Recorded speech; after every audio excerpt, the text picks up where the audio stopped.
할렐루야. 아멘.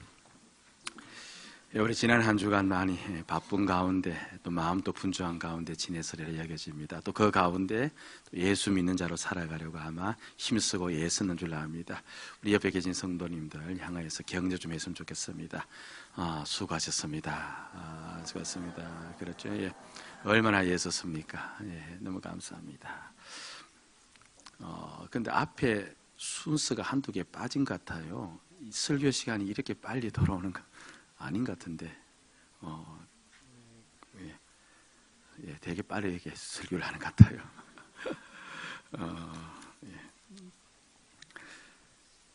이 로마서를 지금 우리가 읽고 있잖아요. 우리는 그냥 성경을 이제 읽으실 때, 이게 얼마나 논리적인지 아닌지 이제 그것에 대해서는 별로 이제 신경을 안 쓰죠. 그런데 학자들은 이 로마서에 대해서 평하기를 가장 논리적인 책이라 그렇게 밝혀서 이야기를 해요. 우리가 보기에는 잘 이해가 안 되는데 말입니다. 여하튼 이 로마서가 그렇습니다. 그러니까 뒷부분을 알려면은 앞부분을 좀 이해를 하셔야 돼요. 그냥 뒷부분 하나만 가지고 이제 그 내용을 온전히 이해하기는 좀 힘이 듭니다. 그래서 연속적으로 계속적으로 앞부분과 연관해서 이 설교를 드려야 되는데, 그래서 제가 부득불 이제 3절에서 5절까지 이제 읽었고 오늘 이 말씀을 이제 전하는데, 그 앞에 있는 1절, 2절 말씀을 좀 염두에 두셔야 오늘 무슨 말씀을 하는지 이해가 되어져요.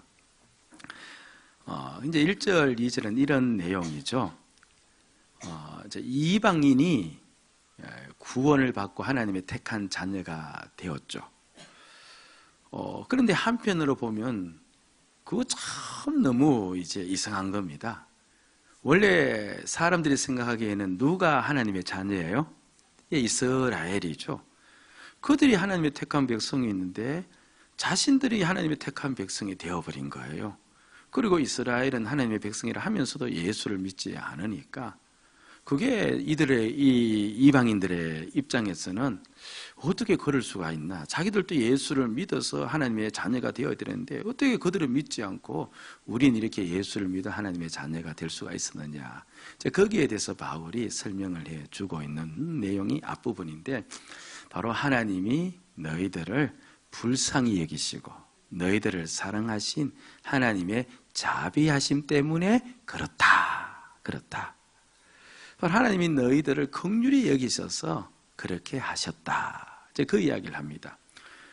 그러면서 하나님의 긍휼하심, 자비하심이 뭐냐 하니까 다른 것이 아니라 바로 하나님의 아들 예수가 몸으로 이 땅에 오셔서 그 몸으로 우리의 죄를 대신해서 십자가를 지시고 그 몸이 죽임을 당하고 그 몸이 고통을 당하고 바로 우리를 대신해서 그렇게 하신 그 모든 것, 그건 바로 하나님이 우리를 불쌍히 여기시고 우리를 사랑하신 그 자비하심 때문에 그렇고, 그래서 그걸 믿음으로 우리가 구원을 받게 되었다. 그러니까 순전히 우리가 구원을 받게 된 것은 하나님의 무엇 때문이었다는 거예요? 하나님의 자비하심 때문이었다. 그래서 하나님이 너희들을 사랑해서 그렇게 예수님을 몸으로 이 땅에 보내셔서 돌아가시도록 했으니까, 이제 그 예수가 너희의 주가 되었으니까 이제 너희들도 헌신을 해야 되는데, 무엇으로 헌신해야 된다? 잊어버렸구만요. 자, 12장 1절 말씀 우리가 3주 전에 배웠습니까? 시작.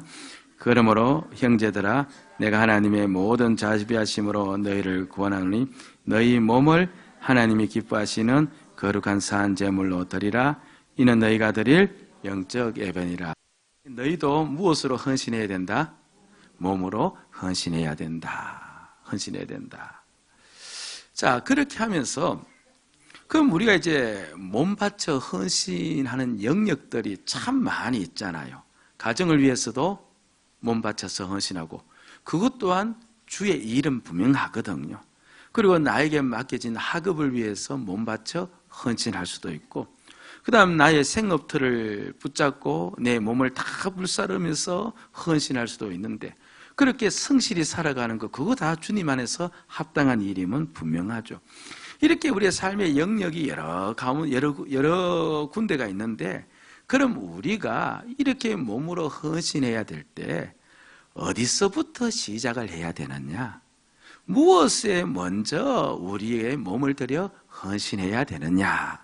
이제 그 문제를 다루는 겁니다. 그러니까 몸을 거룩한 산 제물로 드리는데 어디서부터 드려야 될까 했을 때, 이제 12장 3절에서부터 13절까지 이야기를 하죠. 먼저는 교회에 너희들이 먼저 헌신해야 된다. 그리고 이제 14절부터 21절까지 그 다음에 이 사회 속에서 너희들이 가지고 있는 그 모든 영역 속에서 헌신을 하고, 그 다음 국가를 위해서 13장에 나오죠. 그렇게 몸을 바쳐 헌신해야 된다라고 이렇게 순서를 매겨 놓았어요. 누가 매겨 놓은 거예요? 제가 매긴 것이 아니라 하나님께서, 우리 주님께서 순서를 매겨 놓은 겁니다. 그러니까 우리가 먼저 헌신을 할 때 어디에서부터? 교회에서부터 헌신을 시작해야 된다는 거죠. 어떤 분들은요, 이 본인이 다니는 교회를 잘 안 섬기면서 다른 선교 단체나 선교 활동을 왕성하게 하시는 분들도 있습니다. 그러면서 모두가 다 하나님의 일이지 않느냐, 어디에서 무엇을 하든 하나님을 위하는 일이니까 상관이 없다라고 이야기를 하는데, 여러분 그렇지가 않습니다. 세상에 수없이 많은 가정 전부 다 하나님이 주신 가정이면은 분명하죠. 그러나 그 모든 가정이 내 가정이에요? 아니에요. 내 가정은 내가 지금 살고 있는 그 가정이고, 그리고 내가 가장 1차적으로 헌신해야 될 가정은 바로 어디에서부터 시작하는 거예요? 내가 머무르고 있는 가정에서부터 시작하는 것이 합당한 것이죠. 바로 오늘 내가 속해 있는 이 교회, 여기에서부터 우리가 먼저 헌신을 시작해야 된다. 몸을 들여서 주님께 헌신하고, 그런 다음에 다른 모든 것도 그렇게 헌신을 하도록 해야 된다는 겁니다. 어떤 분은 또 이렇게 이야기를 해요. 아니 목사님, 내 살고 있는 삶의 모든 영역 속에서 힘을 다하여 성실하게 살아가는 것, 그게 다 주님을 위한 일이지 않습니까? 그러면서 어떤 분은 자신의 직장과 사업을 위해서 몸을 불살라요. 그것을 위해서 정신없이 뛰어갑니다. 그러면서도 교회에 대해서는 헌신이 없습니다. 자신의 사업을 그렇게 충실하게 하고 자신의 직장은 그렇게 열심히 다니면서 교회에서는 그렇게 헌신하지 않으면, 그것은 오늘 우리 주님께서 이야기하는 겁니다. 그건 순서가 잘못되었다. 너가 그렇게 열심을 내면 그 사업에 대한 열심만큼 교회에서부터 먼저 그런 열심을 내고 사업에서도 그런 열심을 내야 된다. 그러니까 한쪽은 하고 한쪽은 하지 말라는 말이 아니라 모두가 다 그렇게 헌신하고 충성하더라도 어디서부터 시작되어져야 된다? 교회에서부터 시작되어져야 된다. 이걸 오늘 우리에게 일러주고 있는 거예요. 여러분들 오늘 이 말씀을 진지하게, 그리고 가슴 속에 깊이 새겨서 들으셔야 됩니다. 우리가 가장 먼저 헌신하고 봉사해야 될 장소는 교회예요. 아멘? 별로 아멘 하고 싶은 생각이 없으신가 보구만요. 아멘? 예. 왜 그러냐 하면은, 자 보세요. 주님이 날 위해 몸을 죽이시면서 구원하셨다면, 그리고 그 예수 그리스도가 나의 지금 주님이 되셨다면, 나는 마땅히 누구를 위해서 살아야 되죠? 주님 위해서 살아야 되는 것은 지극히 합당한 논리죠. 그거는 내가 뭐 은혜를 받고 받지 않고의 문제가 아니라 예수를 믿으면 자연스럽게 그렇게 논리적으로 결론을 지을 수가 있겠죠. 대답 좀 해주시기 바랍니다. 그러니까 아니, 예수님이 날 위해 돌아가시고 날 위해 구주가 되었으니까 그냥 별로 잘 모르더라도 그냥 그 주를 위해서 살아야 되는 것은 합당하잖아요. 그런데 하늘에 계신 우리 주 예수를 위해서 산다는 것이 무엇입니까? 그 예수 그리스도는 보이지도 아니하고 우리 손에 잡히지도 않는데, 그런데 오늘 교회를 우리 하나님께서는 누구의 몸이라고 칭하신 겁니까? 주의 몸이라고 칭한 겁니다. 그렇다면 교회가 곧 누구라는 거예요? 예수 그리스도. 이 땅에 있는 예수 그리스도라는 겁니다. 그래서 우리가 교회를 위해서 헌신하고 충성하는 것은 누구를 향한? 주님을 향한 충성과 헌신과 동일하게 되어지기에, 그래서 주님을 위한 헌신이 있어야 되기에 먼저 교회를 위해서 우리가 섬기고 교회를 위해서 헌신해야 된다는 것, 저와 여러분들이 이 사실을 오늘 이 아침에 깨닫고 오히려 이것이 감사의 제목이 되어서 돌아갈 수 있는 그런 아침 되어져야 될 줄로 믿습니다. 아멘.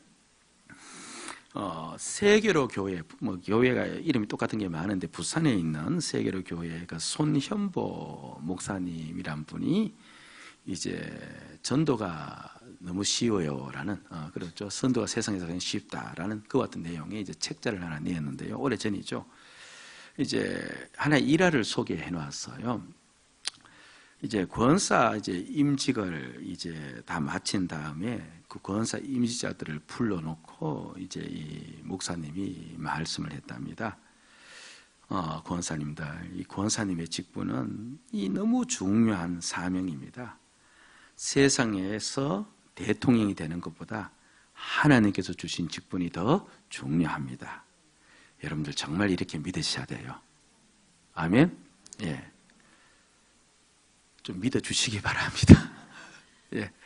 하나님께서 주신 직분이 더 중요합니다. 그러니까 새벽 기도 나오셔서 저와 교회를 위해서 이제 권사의 직분을 받았으니 그렇게 기도해 주십시오. 또 새신자들을 신방하고 위로해 주시기를 간곡히 부탁드립니다. 라고 한 다음에 이제 그들을 돌려보낸 거죠. 그런데 이제 다른 권사님은 말씀에 순종해서 나오는데, 한 권사님은 새벽 기도 반은 나오고 반은 나오지 않는 거예요. 내 기준에 보면 그것도 대단한데, 여하튼 반은 나오고 반은 나오지 않는 겁니다.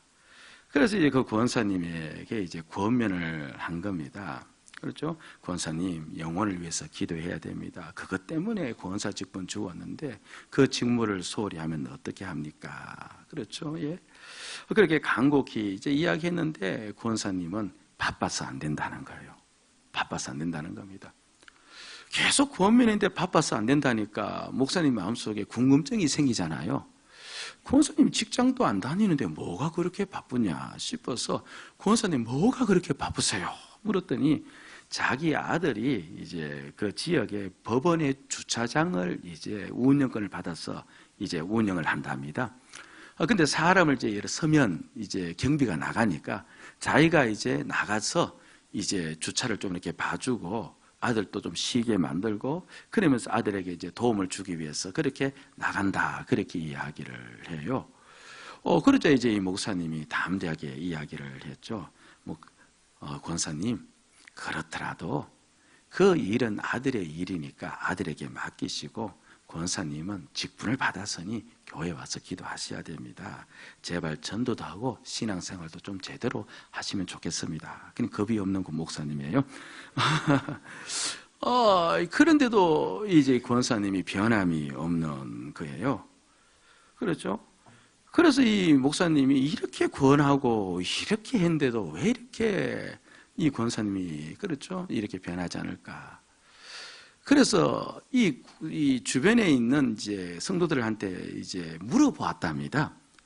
정말 권사님이 저렇게 바쁜가 싶어서, 그 법원 그 주장 그 하는 일이 그렇게 바쁜가 싶어서 물어보니까 주변에 있는 분들의 말은 다른 겁니다. 그 이야기를 하기를, 권사님이 고추 농사를 지으신대요. 근데 고추 농사가 얼마나 지극정성으로 짓는지, 그러니까 아침 일찍 일어나서 고추밭에 가서, 그렇죠, 물 주고 그리고 벌레 잡고 약 치고 그런 다음에 또 부랴부랴 어디 갑니까? 주차장에 가서 그 일을 하다가 오후 4시경에 또 퇴직해서 또 어디를 퇴근해서 들어가는 거예요. 또 밭으로 가서 또 벌레 잡고. 그래서 권사님의 고추밭이 그 동네에서 가장, 그렇죠, 건실한 그런 고추밭으로 소문이 났대요. 하도 지극정성으로 그렇게 하니까. 그렇죠. 그래서 그걸 알고 목사님 또 재차 부른 것이죠. 이건 실제 이제 간증이에요. 권사님이 그래도 제가 알고 보니까 권사님 여차저차해서 그렇게 바쁜데 그러면 안 됩니다. 권사님 고추 농사도 중요하지만 그래도 기도해야 되고 전도해야 되고 새가족 돌봐야 되고 권사님 직무가 있으니까 그 직무에 좀 힘써주세요. 그런데도 이 권사님이 또 안 듣는 겁니다. 그 목사님이 이제 기도를 했지 않겠습니까? 도대체 저 권사님 저렇게 말을 안 듣는데 어떻게 하면 좋겠습니까? 권사님 두고 한참 기도하는데 마음속에 응답이 오더랍니다. 이런 말씀이 들리더래요. 네가 하나님의 진짜 종이라면 그 권사를 그대로 두면 안 된다. 고추밭을 다 뽑아버려라. 그러자 마음에 갈등이 막 생기더랍니다. 세상에 자제 이까지 권사를 불러서 그렇죠. 이 고민한 것도 대단한 목사잖아요. 저는 이 애화를 들면서도 지금 마음이 조마조마해서 혹시 우리 권사님 중에 시험 들까 없을까 좋아하는데 그런데 고추밭을 다 뽑아버리라니까 이거는 목사가 할 일이 아니거든요. 또 했다가 봉변당할 수 있지 않습니까? 그렇지 그 일을 못했답니다. 하는데 마음에 계속 이제 그 소리가 들리고 떠나지 않고 또 짐이 되어 있더랍니다. 그래서 결국 그러다가 제가 좀 중략을 좀 하고요. 그래서 한번 용기를 내어서 갔대요. 가서 고추밭을 이제 뽑는데 얼마나 근실하게 잘 심어 놓았는지 뽑히지도 않더랍니다. 그래서 용을 써서 뽑았는데 다 뽑지는 못하고 3분의 2 정도 뽑고 이제 집으로 돌아왔대요. 근데 권사님이 이제 고추밭을 본 거죠. 난리가 난 거죠. 그럴 수밖에 없잖아요. 그렇게 애지중지하고 거기서 자신의 시간을 다 보낸 그런 고추밭인데, 그렇죠. 근데 누가 뽑았는지는 모르는 거예요. 정체는 모르는 거예요. 그래서 사방으로 전화하고 딸네 집에도 전화하고. 그래서 결국에 이제 목사님이 가만히 있으면 안 되겠다 싶어서 가서 이제 이실직고를 했답니다. 권사님 제가 고추밭을 뽑았습니다. 하니까 권사님이 얼굴이 사색이 되고, 그렇죠. 말을 못하는 거예요. 입술이 떨려서. 입술이 파라라 떨리면서 말을 못하고, 그렇죠. 예. 그러니까 목사님이 왜 우리 고추밭을 뽑느냐고. 그 말 한마디 하는데 그 전율이 느껴지는, 소름이 돋는 그런 이제 음성으로 말을 하는 겁니다. 그래서 사실 가만히 그 소리 들으니까 목사님도 할 말이 있어요, 없어요? 그렇죠. 목사님 왜 우리 고추밭을 뽑냐니까 사실 고추밭을 어떻게 그렇게 죠 목사라고 뽑으면 안 되잖아요. 그런데 여하튼 할 말도 별로 없고 해서 고개 푹 숙이고 있는데 이제 너무 이제 권사님 얼굴이 사색돼서 이야기하고 그렇게 있는 그 찰나에 이 이제 목사님이 한 몇 분 동안 그렇게 숙여 있다가 그래도 이제 지혜를 좀 짜내서 이제 권사님에게 이야기를 했답니다. 권사님은 지금까지 수십 년 예수 믿고 권사님이 되셨는데, 그리고 예수님이 우리를 위해서 내 죄를 위해서 십자가에 죽으신 것에 대해서 그 사건을 알고 있는데 거기에 대해서는 감사하고 감격한 적은 있으신지요? 권사님은 고추밭 때문에 치가 떨려서 말을 못하신다고 하는데 예수 믿고 너무 좋아서 심장이 떨린 적은 있는지요? 그리고 주님은 온 천하에 다니며 복음을 전하라고 했는데 그 일에는 그렇게 열심을 낸 적은 있는지요? 복음을 전하다 영혼이 돌아오는 것으로 인하여 그렇게 심장이 멎을 만한 그런 경험은 한 적은 있는지요? 이렇게 이제 되물은 겁니다. 권사님이 그 말을 들으니까 사실은 자기는 그렇게 한 적도 없거든요. 그래 한 7분쯤 정적이 지난 다음에 놀랍게도 권사님이 목사님 앞에 무릎을 꿇더랍니다. 그러면서 목사님 제가 잘못했습니다. 고추가 뭐라고? 이 고추가 뭐라고? 지금까지 여기에 이렇게 온갖 정성 쏟았는지 모르겠습니다. 하면서 그 목사님 앞에 회개하고 그의 권사님이 11명의 영혼을 그게 이제 그 간증에 실려 있는 거예요. 이런 목사를 여러분 만나야 돼요. 저는 가슴이 새 가슴이라서 이 간증을 하면서도 혹시 우리 중에 직분자들이 새벽기도 안 나가는데 목사님 날 향해서 그렇게 하는 거 아닌가 그런 소리 막 할까 싶어서 조마조마한데 그렇잖아요. 이런 목사가 되기 위해서 여러분들이 기도하든지 그냥 이 상태가 좋겠죠.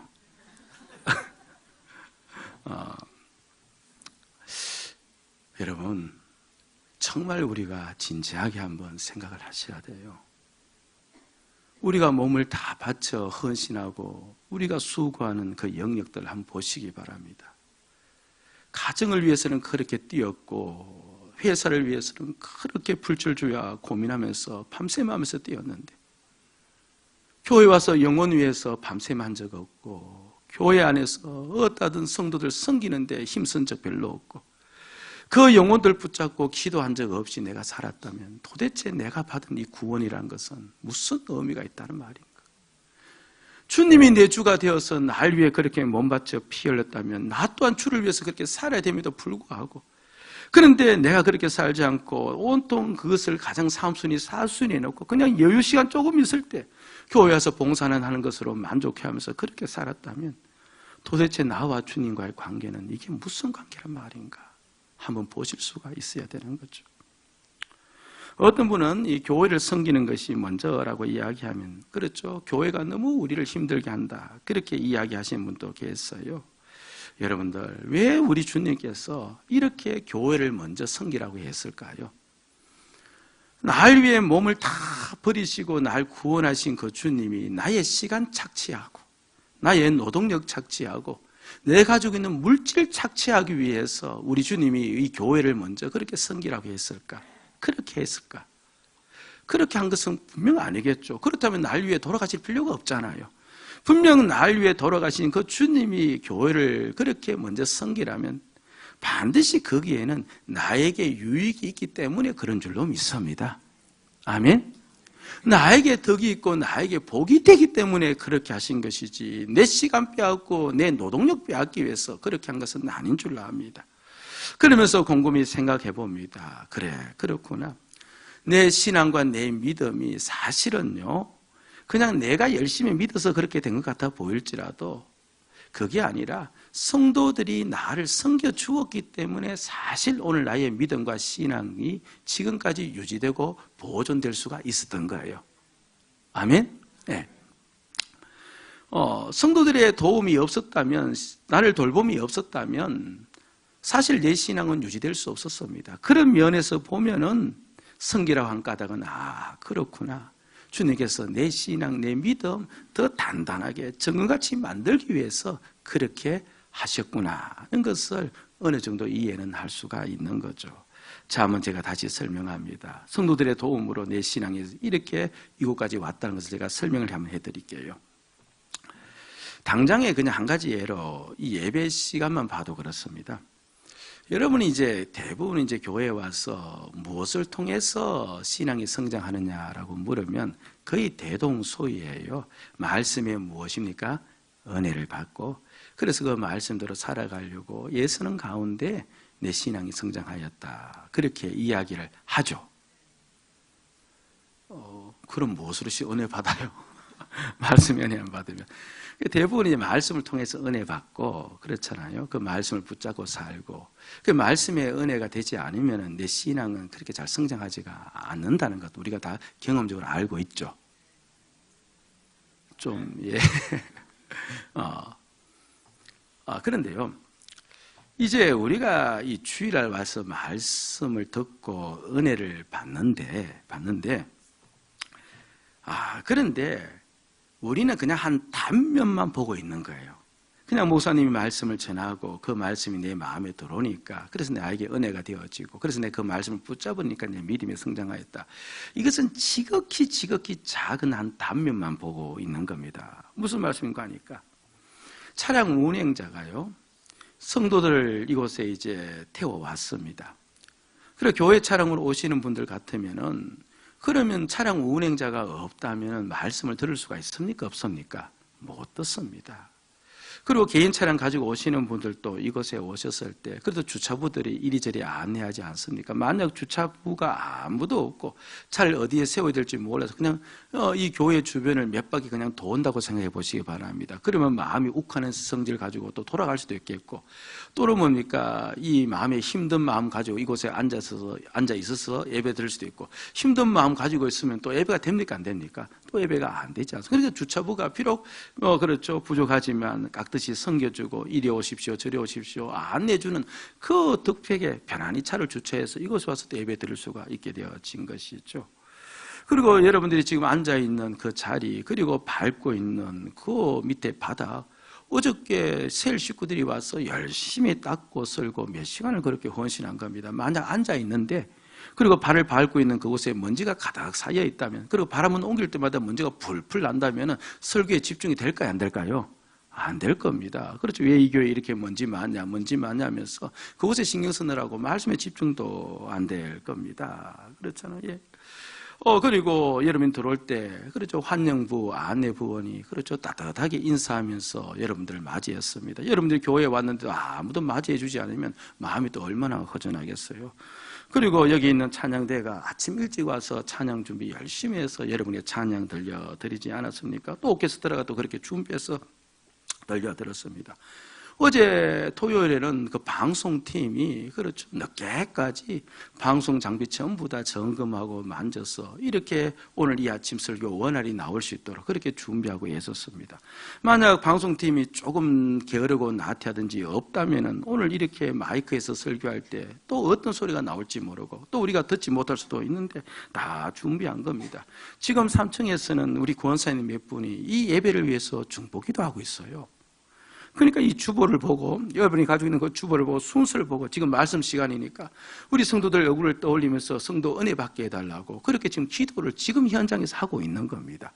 그러니까 오늘 또 성령께서 나에게 역사하시는 조금이라도 역사한다면 그렇죠. 내가 이 자리에 앉아 있는 그 은혜도 있지만서도 기도하는 기도자들이 있기 때문에 또 그런 것도 되어지는 것이겠죠. 그렇죠. 여러분 이 모든 것이 잘 조합이 되어서 지금 내가 예배 시간에 무엇에만 집중할 수 있는 겁니까? 설교에만 집중할 수 있고 이 설교가 나에게 들려지는 겁니다. 한번 생각해 보세요. 제가 이제 가끔 운동을 위해서 산에 이제 비록 뭐 야트박한 D산이지만서도 산에 왔다 갔다 합니다. 그러면서 이제 뭐 나이가 들어서 그런지 은혜가 더 많이 채워져서 그런지 모르지만 이제는 점점 더 모든 것이 예쁘게 보여요. 그래서 지난번 다람쥐 이야기 한번 했죠. 그렇죠. 다람쥐도 귀엽게 예쁘게 보이고 그리고 꽃들도 그런데 똑같은 등산객들이 오고 가는 다 도중에 있지만서도 그런데 유난히 그 덜풀 꽃이 나에게 아름답게 보여요. 아름답게 보입니다. 그러면 저 덜풀이 사실은 그렇죠. 모든 사람이 보는 덜풀이라도 근데 적어도 나에게 아름답게 보일 때는 저 덜풀은 누구를 위해서 있는 거예요? 누구를 위해서 있는 거예요? 나를 위해 있는 거죠. 공유경제라는 게 있잖아요. 비록 차의 소유자는 다르지만 그 차를 빌려서 내가 사용을 할 때는 그 차는 누구의 차예요? 나의 차이듯이. 그런데 오늘 이곳에 와서 조용히 내가 말씀을 들을 수 있도록 이렇게 모든 환경 여건이 다 허락되었다면 그럼 청소하시는 분들도 누구를 위해서 청소한 거예요? 나를 위해 청소한 거예요. 지금 주위에 중보 기도하신 분이 누구를 위해서 기도하는 거예요? 나를 위해서 기도한 거. 이 성가대가 누구를 위해서 서 있는 거예요? 나를 위해서 서 있는 거예요. 나 하나를 위해서. 나 하나를 위해서 40여 명의 성가대가 쓰고 6명의 오케스트라가 쓰고 나 하나를 위해서 그렇죠. 또 서너 분의 또 셀 식구가 와서 청소하고 어제 또 식사 준비하느라고 또 얼마나 또 분주했습니까? 또 식사 준비하시고 날 위해서 방송팀이 와서 그렇죠. 몇 시간 동안 끙끙 신음하면서 방송을 만지고 나 때문에 그 아침 일찍 와서 차량 운행하고 주차 안내하고 나 때문에 이 모든 설교 준비되어지고 나 때문에 찬양 준비되어지고 나 하나 때문에 백수십 명이 다 움직여서 오늘 이 시간을 만들어낸 거예요. 그렇죠. 그러니까 이 섬김이 없으면 신앙이 어떻게 성장을 합니까? 주님이 왜 우리 보고 그렇게 섬기라고 했는가? 내가 섬기고 다른 사람이 날 섬기고 우리 모두가 섬기면서 그래서 내 믿음, 내 신앙 더 정근같게 만들기 위해서 내 신앙을 더 성장시키기 위해서 우리 주님이 그렇게 요구를 하신 거예요. 하신 겁니다. 예? 여러분들이요 어떠하든 오늘 이 말씀 그냥 흘러듣지 마시고요. 그냥 주님께서 나에게 주신 말씀이라 굳게 믿으시고 주여 제가 가지고 있는 이 직무를 이제는 사회에서 받은 직무보다 더 중요하게 여기고 직무 소임을 다 감당하겠습니다. 그리고 나에게 맡겨진 일이 무엇이든 간에 헛다든 교회를 위해서 가장 먼저 섬기겠습니다. 그런 결단과 결심이 성령 하나님의 감동 속에서 이 시간 일어날 수 있기를 주의 이름으로 축복을 드립니다. 아멘. 자, 그러면서 마지막 하나만 짚고 넘어가십시다. 그럼 이렇게 우리가 이제 섬길 때 그럼 우리가 어떤 마음으로 섬겨야 될까? 그러니까 어떤 시각을 가지고 성도를 바라보면서 섬겨야 될까? 이제 그 부분을 일러주고 있는데요. 여기 두 가지가 나오지만 한 가지만 하도록 하겠습니다. 5절 말씀 봅니다. 5절 같이 한번 읽읍시다. 시작. 이와 같이 우리 많은 사람이 그리스도 안에서 한 몸이 되어 서로 지체가 되었나니라. 우리 모든 사람이 이렇게 있을지라도 하나님은 우리를 몇 사람으로 본다는 거죠? 한 사람, 한 몸으로 본다는 겁니다. 예. 세상적으로도 한 몸이라는 단어를 써요. 같은 목적을 향해서 나아갈 때, 또는 같은 조직에 몸담고 있을 때, 또는 같은 동양의 사람들, 이런 사람들이 모이면 우리는 뭐 하나다, 한 몸이다, 그렇게 이야기하는데, 그런데 성경에서 말하는 한 몸이라는 것은요, 실제적 한 몸을 이야기하는 거예요. 벌써 예수님이 십자가를 지셨는데 그 십자가 지신 까닭이 어디에 있느냐 하니까 나를 구원하기 위해서, 그렇게만 대답하면 반쪽 대답이에요. 에베소서 2장 16절에 분명히 밝혀놓고 있죠. 에베소 2장 16절 보니까 시작. 또 십자가로 이 돌을 한 몸으로 하나님과 화목하게 하려 하심이라. 원수된 것을 십자가로 소멸하시고. 그러니까 우리가 예수님의 십자가를 믿으면, 나와 너가 이 십자가를 믿으면 우리가 무엇이 되어진다는 겁니까? 한 몸이 되어진다는 거예요. 이게 참 받아들이기 힘든 사실이에요. 그런데 하나님께서는 우리를 뭡니까? 이 기쁨의 교회를 한 사람으로 보고, 그리고 한 몸으로 여기고 있다는 겁니다. 하나님이 그렇게 여기고 있다면 우리 또한 어떻게 봐야 된다는 거예요? 옆에 성도를 볼 때 한 몸으로 봐야 됨이 지극히 마땅하죠. 그런데 그렇게 잘 보이지가 않죠. 눈이 열려야 되는데, 그래서 예수를 믿으면 두 가지 사실에 대해서 눈이 열려야 돼요. 첫째는 바로 예수 믿으면서 과거의 나, 자기가 주인 되어 살던 나는 죽었고 예수가 내 주가 되었다는 사실 하나, 그리고 이제 우리 모두가 주 안에서 한 몸이 되었다는 이 사실에 눈이 떠야져야 돼요. 눈이 떠야져야 됩니다. 분명히 우리가 한 몸이라는 겁니다. 일시간 내 피부로 느껴지지 않다 손치더라도 하나님이 우리를 한 몸이라 했으니 믿음으로 한 몸으로 받아들이는 그 은혜가 있기를 주의 이름으로 축복을 드립니다. 그렇게 생각해 보는 겁니다. 그럼 한 몸이다 라고 이제 우리가 받아들이면, 그러면 나, 너 각각 떨어져 있는 우리들은 말할 것도 없이 몸에 무엇이 되어지는 거죠? 지체가 될 수밖에 없겠죠.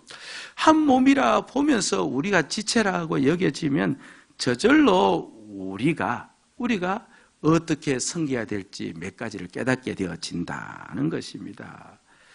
첫 번째 깨달아지는 사실은 내가 섬기는 이 섬김이, 내가 하는 이 사역이 정말 중요한 사역이다는 것을 깨닫게 되어져요.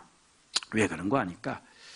우리 몸에 보이는 이제 지체가 있고 기능이 있고 기관이 있지만, 보이지 않는 지체가 있고 또 기능이, 기관이 있지 않습니까? 그냥 조금 깨끗한 이야기는 아닌데, 그냥 코털 있지 않습니까? 예, 별로 뭐 개의치 않네요. 코털이 있는데 사실 그게 사소하잖아요. 이게 우리 눈에 보이지도 않고 그것이 우리한테 뭔가 늘 영향을 끼치는 것도 아니고, 근데 그 안에 있는 코털이 있음으로 말미암아 그 코털이 뭡니까? 먼지도 제거해주고 맑은 공기가 들어올 수 있도록 만들어주고 그 기능을 하는 거죠. 별것 아닌 같은 그 코털이지만서도 그것을 통해서 맑은 공기 들여 마시니까, 그렇죠, 오염물질 제거해주니까 내 폐가 어떻게 되어져요? 그렇죠, 맑아지면서 내 폐가 건강해지는 겁니다. 뭐 어떤 한의학자는 폐만 건강하면 온몸이 건강해진다 그렇게 하는 분도 계시던데, 그럼 폐가 건강해지니까 내 몸이 또 뭡니까? 강건해지는 것은 말할 필요가 없죠. 우리 눈에 보이지 않는 그 미세한, 그렇죠, 숫자로 헤아려 보도 헤아릴 수 있는 그 얼마 되지 않는 그렇죠, 코 안에 있는 그 털까지도 그 기능을 발휘하면 우리 몸을 건강하게 해줄 수 있는 거지 않습니까? 그렇죠. 근데 가끔 이렇게 이제 말씀하시는 분이 계세요. 아이고, 나 아니어도 일할 사람 많은데 혹시 지금 그렇게 말씀하셨던 과거가 있으세요? 예, 그런 분이 계세요.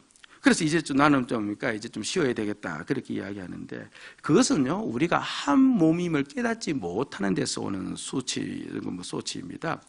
아니 손가락 하나가 골절이 돼서 기부스를 했는데 그 기부스 한 손가락이 사용하지 않으니까 너무 편한 겁니다. 그래서 손가락 스스로 뭡니까? 9개나 있는데 나는 그대로 이대로 있으련다 이렇게 이야기하면 그거 얼마나 어리석은 이야기예요. 그 손가락 하나 기부스한 것이 풀림으로 9개의 기능도 살아나고 손가락 전체의 기능이 살아나고 보이지 않는 코털이 기능이 살아나서 몸을 건강하듯이 그렇잖아요. 우리가 한 몸임을 알면 내가 하고 있는 이 사역이 아무리 미미할지라도 상대방이 하고 있는 그 사역이 아무리 그렇죠 미미할지라도 그것은 뭡니까? 중대하고 중요하고 귀한 사역임을 깨닫게 되어지는 것이죠. 그리고 또 어떤 분은 이렇게 이야기를 합니다. 나는 이제 할 만큼 했으니 이제 좀 쉬어야 되겠다. 그렇게 이야기해요. 할 만큼 했으니 쉬어야 되겠다. 아니 발이 우리의 무거운 몸을 끌고 얼마나 돌아다녔습니까? 그래서 발이 파업을 벌인 겁니다. 나도 이제 할 만큼 했으니까 쉬어야 되겠다. 이렇게 이야기하면 말이 됩니까? 안 됩니까? 안 되는 거죠. 그렇죠. 그런데 가끔 성도들 중에서 그저 할 만큼 했으니 쉬어야 되겠다. 그렇게 이야기합니다. 물론 그렇게 말씀하신 성도는 대부분 할 만큼 한 적이 없어요. 그렇게 이야기를 하는데, 그런데 실제 그렇게 했다 좀 치더라도, 그러나 그것은 한 몸임을 몰라서 그런 겁니다. 한 몸의 지체이라면, 그래서 당연히 내가 움직여야 되고, 이 움직이는 것이 몸을 강건하게 하는 것인 줄 아니까. 그러니까 사역 하나하나가 전부 다 중요한 것이 깨달아지는 것이죠. 그렇죠. 한 몸임을 알게 되어지면. 그래서 다른 사람의 작은 사역도 내가 어떻게 합니까? 인정하게 되어지고, 그 사역의 귀함을 알게 되어지고, 여러분들이 오늘 또 식사로 올라가지 않습니까? 그 주방에서 일하시는 그분들 그렇잖아요. 그 사역이 있음으로 말면 그들의 섬김이 있음으로 말면 우리가 얼마나 유익을 누립니까? 꼭 식사하실 때 격려 좀 해주시고요. 그렇죠. 그렇죠. 어떤 분은 먹어주는 내가 노래 감사지 그렇게 하시면 계시는데 그렇죠. 예. 하여튼 꼭 격려해 주시고 그렇죠. 설거지하시는 또 팀들에게 또 힘을 주시고 얼마나 귀해요. 귀하다고 인정 좀 해주시기 바랍니다. 귀하잖아요. 예. 그리고 실제로 이제 한 몸임을 알게 되어지면요, 깨닫게 되어지면 이제 다른 지체의 부족과 다른 지체의 연약함을 껴안게 되어져요. 이것 때문에 이제 우리가 한 몸이 지체라는 것을 사실 강조를 하는데요. 손가락 하나가 다치면 말할 필요 없지 나머지 그 몸이 그 손가락을 어떻게 합니까? 잘라내 버립니까? 보호해 준 것은 말할 필요가 없죠. 교회가 한 몸이라 하지만 세상에서도 한 몸이라고 불려지는 제도가 있어요. 실제로 한 몸이라고 인정하는 제도가 하나 있어요. 어디가 한 몸입니까? 바로 가정이에요. 그렇죠. 가정이 한 몸 공동체인 것은 분명하죠. 부부도 그렇고요. 자 보세요. 가정이 한 몸 공동체인데 좀 죄송한 이야기지만 아버지가 이제 그렇죠. 여러 가지 시리에 빠지고 힘이 들고 그래서 이제 생계를 잘 이끌어 가지를 못한다 얘기하십시다. 그럼 어머니가 그렇죠. 아니 남편이 해야 될 일은 그 일인데 왜 하지 않느냐 그렇게 하면서 불평하면서 아내 된 자기가 계속 가만히 있는 것이 아니고 남편이 못하면 아내가 어떻게 합니까? 그렇죠. 뛰어가서 그렇게 또 가정의 경제를 살리려고 애를 쓰겠죠. 그렇게 하는 까닭은 바로 가정이 무엇이기 때문에 한 몸이기 때문에 그런 겁니다. 때론 부모님들이 병중에 있거나 경제력이 없으면 또 마지가 어떻게 합니까? 또 뛰어나가서 어떻게든 가정의 동생들을 거느리고 부모님들 먹여 살리기 위해서 힘을 쓰는 것은 그들이 바로 무엇이기 때문에 한 몸임을 알기 때문에 그런 겁니다. 다른 아빠 때문에 내가 마지가 뛰어나가는 일은 없잖아요. 그런데 우리의 한 몸임을 알기 때문에 다른 그 약한 지체들 또는 약한 것들을 내가 껴안아주고 내가 나가는 거죠. 그렇게 한 몸 의식을 우리가 가지고 있으면 가끔 보면 오랫동안 다니신 분들 또 마땅히 섬겨야 될 분들이 섬기지 못하고 뒤로 물러가 있는 부분 있지 않습니까? 아이고 왜 저분들 안 섬기나? 그럼 나도 안 섬기겠다. 이게 아니라 저분들이 안 섬기니까 나도 어떻게 하겠다? 내가 더 열심히 섬겨서 어떻게든 저분들 섬기지 않는 저 자리를 내가 채워야 되겠다. 그리고 저분들도 빨리 다시 서를 수 있도록 만들어야 되겠다 하면서 더 열심을 내어서 섬기지 않는 분들을 보면서 더 힘을 내서 섬길 겁니다. 근데 한 몸을 잊어버리면 그렇잖아요. 섬기지 않는 사람들이 비판의 대상이 되어지고 때로는 정죄의 대상이 되어지고 그걸 보면서 자기도 시험 들어서 그렇죠. 안 섬기는 그와 같은 일들이 얼마나 많이 있는지 몰라요. 그래서 우리가 사역을 하고 이렇게 교회를 섬기는 것은 지극히 마땅한 일인데 이렇게 교회를 위해서 몸을 들여서 헌신하고 자신의 직분을 다 감당하며 헌신할 때 우리가 어떻게 보자 우리를 한 몸으로 보자. 한 몸으로 보자. 한 몸으로 보면 나도 있어야 될 자리에 있어야 되는 것을 알게 되어지고, 그리고 한 몸으로 보면 때론 지체가 연약하게 넘어질 때 그것을 껴안고 가게 되어지고, 그러면서 우리 모두가 주 안에서 강건하게 이 사역을 감당할 수 있다. 그래서 한 몸으로 보자. 이것을 이제 우리에게 사역하는 자의 자세로서 우리에게 준 것이죠. 한번 따라해 봅시다. 우리가 한 몸, 우리는 한 몸이다. 마음으로는 잘 와닿지를 않을까 싶어서 되게 두려운데, 그래도 몇 번 이렇게 이야기를 하면 또 귀에 내 음성이 들리면서 내 마음이 깨달아질 수도 있지 않겠습니까? 따라합시다. 우리는 한 몸이다. 또 한 번 더, 우리는 한 몸이다. 예. 이왕 뭐 내친 김에 우리 옆에 있는 분에게 한번 이야기해 줍시다. 제가 다 할게요.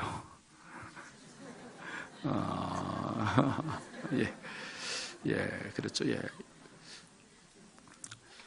우리 주님께서 이 땅에 오신 목적은요, 영혼을 구원해서 무엇을 세우는 일이었습니까? 교회를 세우는 일이었어요. 그래서 교회는 하나님의 최고의 가치예요. 그렇다면 우리가 하나님의 최고의 가치인 교회를 위해 우리가 먼저 헌신한다면, 하나님의 최고의 가치를 나의 최고의 가치로 붙잡고 내가 헌신한다면, 하나님은 나를 가치 있는 자로 만들어 주십니다. 의로우신 하나님께서 반드시 내 인생을 가치 있는 인생으로 붙잡아 주십니다. 그러나 내가 속해 있는 이 교회를 가치 없는 것으로 여기고, 내 사업과 내 일터와 내 삶의 영역만을 가치 있게 여기고, 그곳에 내 몸을 바쳐서 그렇게 헌신한다면, 그것은 십자가의 은혜, 주님이 몸부려서 우리를 위해서 흘리신 그 보혈을 전부 다 깡그리 잊어버리고 살아가는, 그야말로 하나님 보시기에 너무 민망스러운 삶을 살아가고 있는 그런 모습이라도 과언이 아닐 겁니다. 하나님께서 우리 삶을 만져주시고 복되게 하심을 믿고, 여러분들 오늘 이 아침 한번 결단하시고, 주여, 제가 먼저 교회를 섬기겠습니다. 제가 먼저 교회를 위해서 제 몸을 드리겠습니다. 이렇게 한번 다짐하고 돌아가는 이 아침, 그래서 주의 성령께서 여러분들과 함께 하시면서 여러분 삶 전부 다 하나님 앞에서 세워지는 그런 인생 되어지기를 주의 이름으로 축복을 드립니다. 아멘. 기도합시다.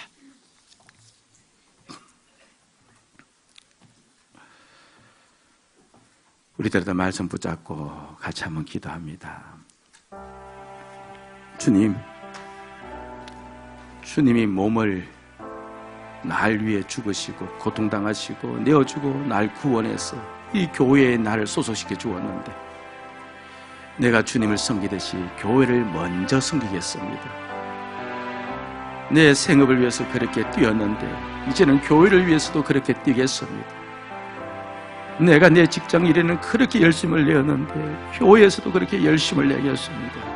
한번 여러분 두려운 마음이 좀 들지라도, 부담스러울지라도 한번 고백해 보시기 바랍니다. 오히려 시원해지고 하나님 주신 하늘 평강이 여러분들 심령 속에 임하게 되어지는, 삶의 질서가 전부 다 자리 잡아지는 그런 은혜가 오늘 이 아침 열려지는 그런 기회가 될 줄로 압니다. 한번 기도하시기 바랍니다. 같이 기도합시다.